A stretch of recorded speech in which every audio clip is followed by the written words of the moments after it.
in. Thank you. Okay, 1, 2, 3. Okay, and state your name. James Ramos, Assembly Member for the 40th Assembly District, Chair of the Native American Legislative Caucus, and Chair of the Military and Veterans Committee for the state of California. Assemblyman Ramos, what was this event about, this beautiful event? Please tell us with a few seconds what this event was all about. So this event is about bringing the factual sights and sounds of California's first people forward in front of the state legislature. We do this event in August because the legislature is still in session. You've seen different songs from Southern California, Cahuilla bird songs. You've seen Central with Tuolumne, Miwok Indians singing their songs, and Yurok's singing his songs. So you got a glimpse of factual music and history from the state of California, breaking away from the myths and conceptions that all Indian people use drums and teepees for their music in homes. Mm-hmm. And how long have you been doing this event? A couple of the other legislators mentioned that you've been doing this for quite some time. Once I got elected in the state legislature in 2018, I did this the first year I was here in 2019. However, a lot of the different tribal people have been with me since 1998, teaching and educating the state of California and students throughout the state of California on our culture and history. I do want to ask you something before I ask the next question. You were in the news probably about a year or so ago when there were some negative imagery that was happening in the classroom. And then you come out and you do this type of events. How important is it in California for other people outside, the Native American culture to learn about the history, especially the history here on the soil of California? It's very important. We're still battling with derogatory names towards our Native American women. And we have a bill, AB 2022, that now is going to the Senate floor. In the year 2022, Native American women still have a derogatory name inflicted upon them that still has the names of valleys in the state of California, that has communities named after this horrendous name that's derogatory towards Native American women. And that name is squaw. Squaw. That is correct. That is correct. What other bills that you have that you're working on right now with the other legislators? So the Feather Alert is a big push to create an alert system similar to the Amber Alert, Silver Alert, that when an indigenous person goes missing from an Indian reservation or an Indian community, that also triggers that alert system. We find that there's been jurisdictional divide when it comes to Native American people missing or going missing, that sometimes, and a lot of times, they go without being reported, or jurisdictions are confused of who has that jurisdiction. AB 1314 will start to pave that way to bring down that jurisdiction and to get that alert system up, because what we want to do is to prevent anyone from going missing or murdered anymore in the state of California. My last question, Assemblyman Ramos. Where are we as a people as whole? I think we as a people, for hope to happen, we have to be mutually understanding of each other, culturally, spiritually, understanding the different things that we've seen here today. The songs for many might have been the first time they heard a traditional song that has been sung in the state of California even before the state was created. These are issues that we need to make sure that we're educating people. We also have another bill, AB 1703, that's the California Indian Education Act, that's going to work to bring curriculum of factual California Indian people from your own backyard into the school systems. So it's very important. But once we learn about the culture, the true culture of Indian people here in the state of California, then we'll start to continue to move forward, bringing hope and putting an end to that historical trauma. Hope is so important. It is so important. Assemblyman Ramos, thank you for your time. This is California Black Media Production right here, and we do look forward to working with you, and we'd like to see some of those bills that's passed, especially removing that negatory word, squaw. Thank you. Thank you so much.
In California, Native American Day is the fourth Friday in September, is because the legislature is out during that time.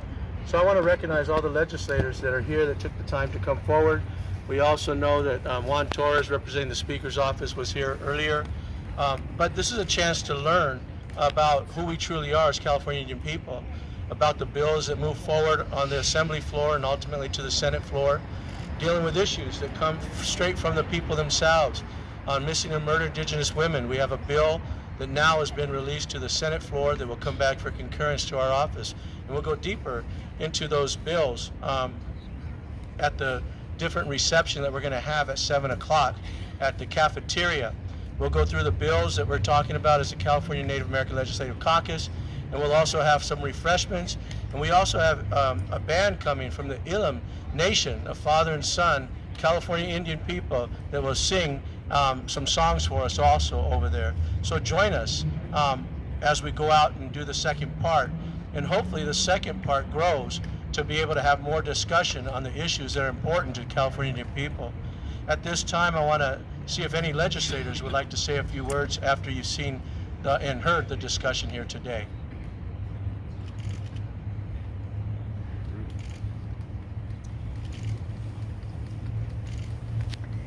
Assemblymember Medina sits on the Select Committee of California Native American Affairs, who will say a few words. And I see Rudy Salas back there too. Well, speaking for my colleagues, I want to thank Mr. Ramos and everyone who was here, all the tribal members and tribal chairs who are here. I think what he's doing here and what he's done for the last 3 years is so important, right? I think California citizens, we as legislators, were unfortunately ignorant of the history, the culture, and all the contributions of Native Americans to this state of California. And Assemblymember Ramos, with this event and events like this, has taught us so much. And there's so much more to learn, so I just want to thank Mr. Ramos for putting this on and for teaching us and for teaching the state of California, and he'll continue to do that with your help. Thank you, Mr. Ramos.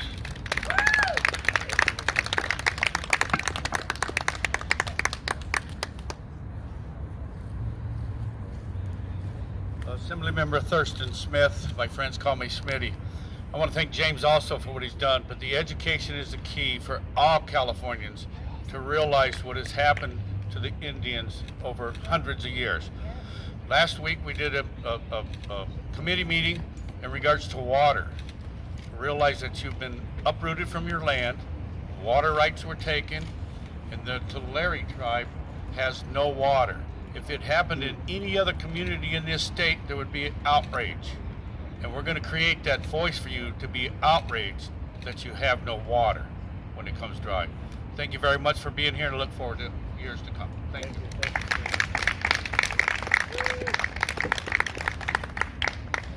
Assemblymember Patterson.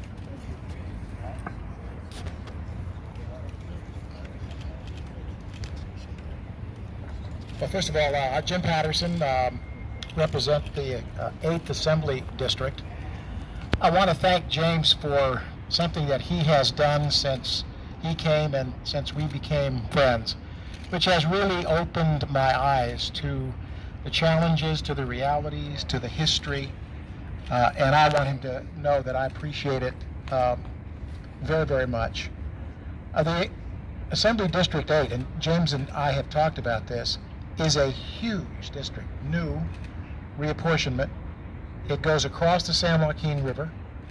It goes to the eastern side of the Sierra Nevadas along the 395 corridor to the Nevada border. On the western side, it goes clear up to Sonora. And so James is helping me understand the tribal makeups. And apparently we have a huge district with lots of tribes, many of them smaller tribes. And so my commitment to James has been, help me. And it's a big district. I happen to fly a little airplane, so that makes it kind of a lot easier, right? So I can get to the eastern side from Fresno in my little Piper Arrow in like 30 minutes. Takes 4.5, 5 hours to drive there. And so come September, James is helping me identify, others in the tribal communities are helping me, and we're going to go out and really get a lay of the land and understand this huge, big district. Because I believe I have a responsibility to your history and to what you have gone through, but also what tribes are making of themselves today in being influential and being those involved in helping us to be able to understand how we can best represent Californians, including the original peoples. So thank you for the event. I thank you for being a part of it. And again, James, my pledge to you is you help me identify how I'm going to be there. I'm going to listen. I'm going to learn. I'm going to take that back to Sacramento and to the based on the vote that the people of California have given me. So thank you.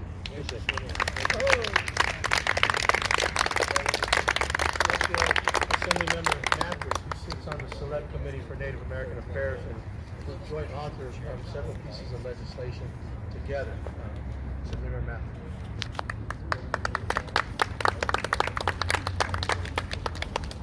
You all don't want to hear from us. I just want to thank you for sharing your culture, for not giving up, for finding a way to make us listen. Because you as the first people, what has happened is wrong. We know that. We know that now.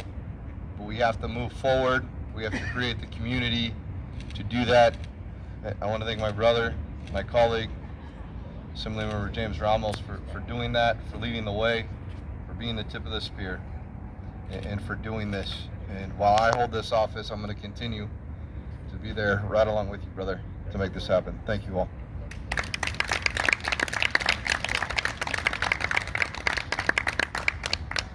Well, thank you for those words. And it's exactly why we put this program together, is to educate the legislatures and those that are hearing about the history of the Californian people, the true factual sights and sounds of California's people, but we also want to recognize Chairwoman Bill, who's here from the Chichansi people. Let's give her a round of applause there. Who's also, CTBA tribes are sponsoring the reception that's going to happen at 7 o'clock over at Cafeteria, where we're going to go through some of the bills that have made it out of appropriations, bills that will impact California Indian people with the history and the atrocities that are there. But these bills are meant to start the discussion and to move forward to make sure that we continue to make California Indian people and the issues that are there, like derogatory names towards Native American women, that is moving now on the Senate floor, AB 2022. Just like renaming college institutions of names that their founders perpetrated genocide against our people. And for many, the history isn't even known until we bring it to light. Bringing forward in the year 2022, when California was number 7 on missing and murdered Indigenous women and unsolved cases, here in 2022, we're moving forward with a feather alert system so that when people go missing, there'll be an alert system in the state of California. Continuing to have hearings on the issues that are important. We just had one on water, and we heard from throughout the area of the state of California, from southern to central to northern, on the issues that impact the food, the culture, and in some cases, we're alerted to, tribes are now trying to get bottled water. We heard of another incident that happened down in the Colorado River. The Kutans had a disaster in their area that now they're seeking some support for different drinking water that's there, and I'm sure that we're going to hear about that and forward those requests on. At this time, I'd like to thank everybody for attending, all the tribal leaders that are here, and also Sink College that's here with us today, who this legislature heard about. There's no federally accredited tribal colleges in the state of California, yet we're home to more Indian people than any other state in the nation. Other states have accredited federal colleges for Indian colleges, yet California has none. This legislature pulled together to award $5 million to Sink for federal accreditation, and that will make them the first tribally federally accredited college in the state of California. These are the issues of what we bring forward, not just culture, not just the areas in the history, but about true need that still is happening in Indian country in the year 2022. Thank you for attending.